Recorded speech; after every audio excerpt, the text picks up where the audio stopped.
Once, high above the clouds, where the winds whispered secrets to the mountains, there stood a small village nestled at the foot of Mount Olympus. The villagers believed that the gods watched over them, their golden halls shining from the mountaintop, though no one had ever dared climb that far. They spoke of Zeus's thunder, Athena's wisdom, and Apollo's light, but for young Lysander, those were just distant legends. Lysander was a 12-year-old boy with bright brown eyes that gleamed like sunlight on the river and hair the color of chestnuts. He lived with his mother, Callista, in a small stone cottage by the olive groves. His father, a stonemason, had gone missing years ago during a storm that swept through the mountains, leaving Lysander to grow up faster than most boys his age.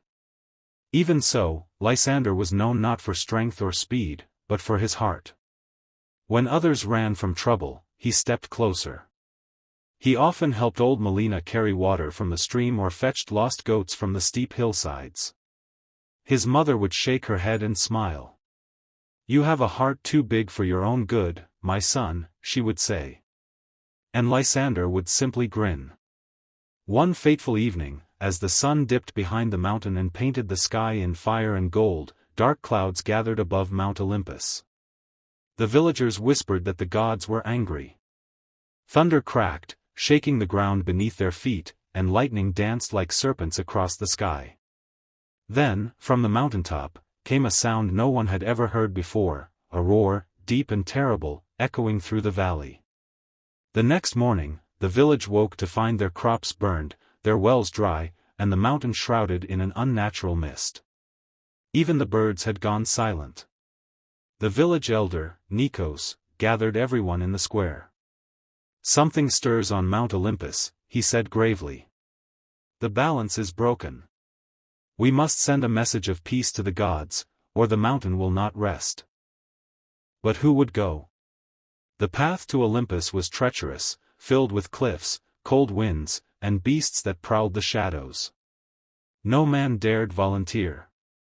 The people lowered their eyes, afraid. Lysander stepped forward. "I will go." The crowd gasped. "A child," someone cried. "You'll never return." But Lysander stood firm, his heart pounding like the drums of war. "If no one goes, our village will die. I'll go for all of us." His mother's eyes filled with tears, but she didn't stop him. She knew that courage burned inside him like a flame that could not be smothered. She wrapped him in his father's old cloak, kissed his forehead, and whispered, "May the gods see your heart, my brave boy." At dawn, Lysander began his climb. The mountain loomed above him like a sleeping giant, its peak hidden in storm clouds. The air grew colder, the path narrower. Rocks slid beneath his feet, but he pressed on. He carried only a small satchel, bread, a flask of water, and a token carved by his father, shaped like a lightning bolt. By midday, he reached the tree line, where the wind howled and strange shapes flickered in the mist.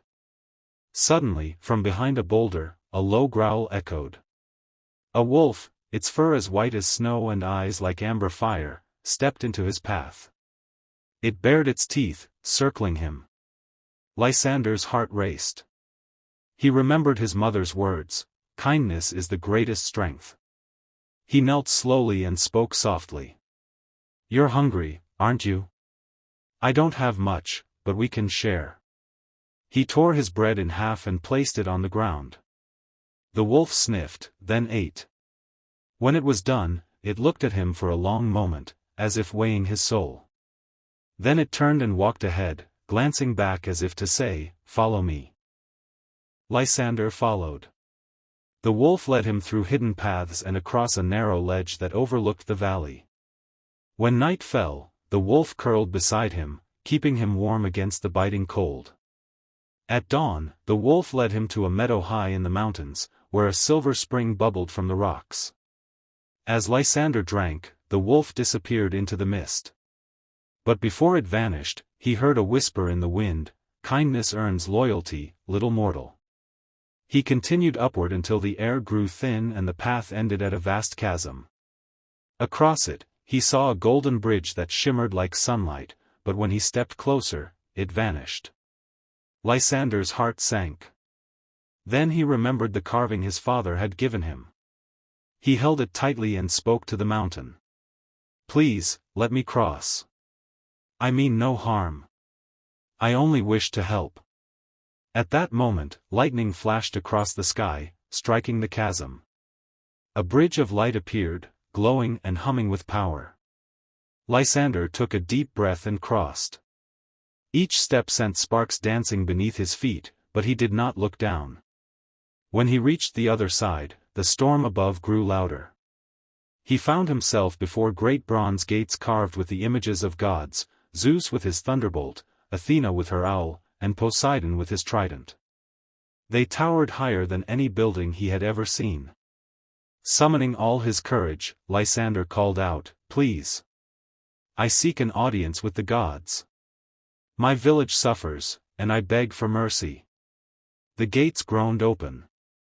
Inside, the air shimmered with golden light. He stepped into a grand hall where marble pillars reached the heavens, and there, upon thrones of fire and sky, sat the 12 Olympians.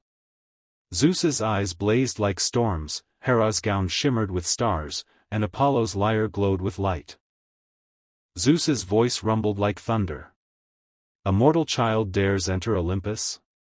Speak, boy. Why should we hear you?" Lysander trembled but did not bow. "Because my people are suffering. Our wells are dry, our crops are gone. We have done nothing to anger you, yet the mountain burns. I came to ask for your mercy." Athena leaned forward, curiosity gleaming in her eyes. "You climbed the mountain alone? How did you survive?" "I met a wolf," Lysander said honestly. "I shared my bread, and it led me safely here."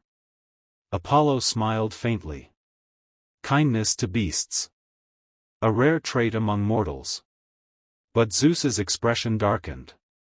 "The mountain's suffering is not from us," he said. "There is something darker at work." He raised his hand, and the air shimmered. A vision appeared, a shadow writhing beneath the mountain, shaped like a serpent made of smoke. "The Serpent of Night," Zeus said gravely. "It feeds on fear and anger. When mortals lose hope, it grows stronger. That is why your village withers." Lysander's heart clenched. "Then let me fight it," he said. The gods murmured in surprise. "A mortal boy challenged the Serpent of Night?" But Athena smiled. "Courage and compassion, two weapons stronger than any sword." Zeus stood, his presence filling the hall with lightning. "Very well, boy of Olympus. We will grant you our blessings. But remember, strength alone will not save you." Zeus touched the lightning-shaped token in Lysander's hand, and it blazed with golden light. "My power shall shield you from darkness." Athena placed a feather from her owl in his hair. "Wisdom shall guide your choices." And Apollo laid his hand upon Lysander's heart. "Let light dwell within you, for where light shines, darkness fades." Then, in a flash of light, Lysander found himself standing deep within the mountain. The air was thick and cold, and the ground pulsed as if alive. From the shadows rose the Serpent of Night, massive, black as smoke, eyes burning red. Its hiss echoed like thunder. "You cannot defeat me, child," it whispered. "I am every fear, every hatred, every cruelty that mortals feed me." Lysander clutched his token, the lightning symbol glowing. "You thrive on fear," he said, voice shaking but firm. "Then I'll give you something you can't understand, kindness." The serpent lunged, but Lysander held out his hand, and light burst from his palm, blinding it. He stepped forward, not to strike, but to speak. "You don't have to harm anyone. There's another way. You can rest." The serpent screamed, thrashing as the light grew brighter. "You cannot." But Lysander's courage did not waver. "Yes, I can. Because even the darkest night ends when the sun rises." With that, the light exploded, filling the cavern. When it faded, the serpent was gone. The air grew warm, and the tremors ceased. The mountain sighed, as if relieved. When Lysander opened his eyes, he stood once more at the gates of Olympus. The gods smiled upon him. "You have done what even heroes could not," Athena said. "You conquered darkness with light." Zeus raised his hand, and thunder rolled gently through the sky. "You are no longer just a boy of the village," he said. "You are the brave boy of Mount Olympus." When Lysander descended the mountain, the mist cleared, and sunlight poured over the valley. Rivers flowed again, the crops began to grow, and laughter returned to the village. The people ran to meet him, cheering his name. His mother embraced him, tears shining like pearls. "You've brought back the sun, my son," she whispered.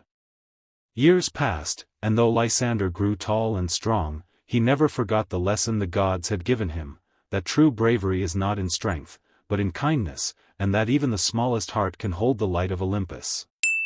And sometimes, when storms gathered over the mountain, the villagers would see a flicker of lightning shaped like a boy's silhouette, standing proud upon the clouds, reminding them that even the gods honor a mortal's kindness.